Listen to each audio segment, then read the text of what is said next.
Talvez você já tenha dito, ou pensado na expressão, ou conhece alguém que já tenha dito, e eventualmente até mesmo repetido, a expressão "eu não pedi para nascer". Pois bem, né, uma expressão forte, talvez não tão rara. Se tivesse algum espírita, algum espiritualista perto de você, provavelmente ele poderia falar: na verdade, você pediu sim, só que você não lembra. Veja bem, isso num certo sentido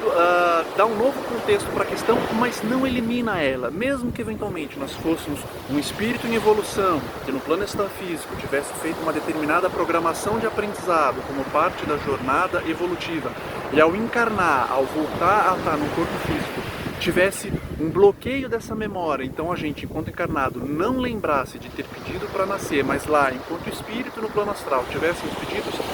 isso não elimina uma questão, só joga ela eventualmente mais para trás, porque a gente não pediu para ser um espírito em evolução, porque para isso a gente já teria que ser um espírito em evolução. Ou seja, há nessa pergunta, seja no plano físico, o eu não pedir para nascer, ou seja no plano astral, um espírito se dando conta de que não pediu para ser criado por Deus, pela fonte, pelo absoluto, por exemplo, porque para pedir para existir, ele já precisaria existir, põe uma certa carga, isso reflete a inteligência capaz de fazer essa pergunta, mesmo que num tom de reclamação ou de lamentação, sugere que no aspecto do desenvolvimento humano ou no aspecto do desenvolvimento espiritual através das encarnações, por exemplo, independente desse seu contexto que a gente adota ou não, tem uma certa ambiguidade, porque o nosso florescer, o nosso desenvolvimento não é simplesmente algo espontâneo, não é porque a gente simplesmente quer, mas num certo sentido é um pouco também algo imposto, é um pouco algo obrigatório. E quando a gente não está no fluxo, quando eventualmente a gente está em estados mais contraídos, mais estagnados, quando por algum motivo foi se formando na gente certas cascas de teimosia ou de má vontade, esse aspecto doloroso do processo pode ficar muito evidenciado. A questão de que se desenvolver, evoluir, não é simplesmente uma questão obrigatória, não é simplesmente uma questão de vontade, mas há uma força por trás que impulsiona a gente nessa direção, e quando a gente não está fluindo, não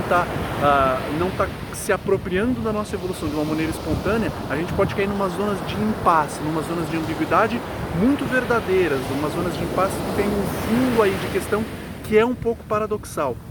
Em outras épocas da humanidade, épocas pré-modernas, medievais, essa questão do não pedir para nascer, ou essa questão da evolução, esse paradoxo de fundo, né, da obrigação, no certo sentido, poder ser vista como uma obrigação e não como um processo prazeroso, autônomo, poderia ser resolvida através de aprofundamento em determinados estudos filosóficos, teológicos de caráter metafísico, ou através de determinadas práticas medievais que envolvessem determinados transes, determinadas experiências místicas. No contexto moderno e pós-moderno, essas duas saídas, esses dois caminhos eventualmente não cabem tanto, eles são mais árduos, mais longos e eventualmente adquirem uma carga de anacronia nos tempos atuais. Pois bem, essa questão não precisa ser resolvida de imediato, mas quando através de práticas psicofísicas simples a gente vai podendo experimentar os nossos estados de contração, de fechamento, de estagnação, de dor, e de acolhendo eles e de recebendo suporte em relações humanas para também descobrir que a gente não precisa ficar trancado neles, a gente não precisa por teimosia, por reclamação, ficar desnecessariamente apenas neles, mas podemos também ir pelo menos num plano psicofísico, num plano que envolve o corpo, as nossas emoções e a nossa mente, ir para espaços mais prazerosos, ir para espaços mais agradáveis de fluxo, a gente pode permitir que muitas vezes o nosso fluir na vida pode ter um caráter de florescer, pode adquirir uma carga de espontaneidade, de bom humor e de leveza a mais. Ou seja, mesmo essa questão de fundo, essa questão paradoxal do eu não pedir para nascer ou eu não pedir para estar no processo de evolução espiritual, mesmo que ela aconteça, quando no registro psicofísico, o organismo imediato que a gente vai ganhando uma bagagem, vai ganhando repertório de experimentar estados mais contraídos e estados mais expansivos, a gente vai vendo que não precisa trabalhar esses requintes da visão de mundo, esses requintes mais filosóficos, esses requintes teológicos de fundo, como forma de reclamar dos nossos estados psicofísicos. Ou seja, mesmo a gente não pedindo,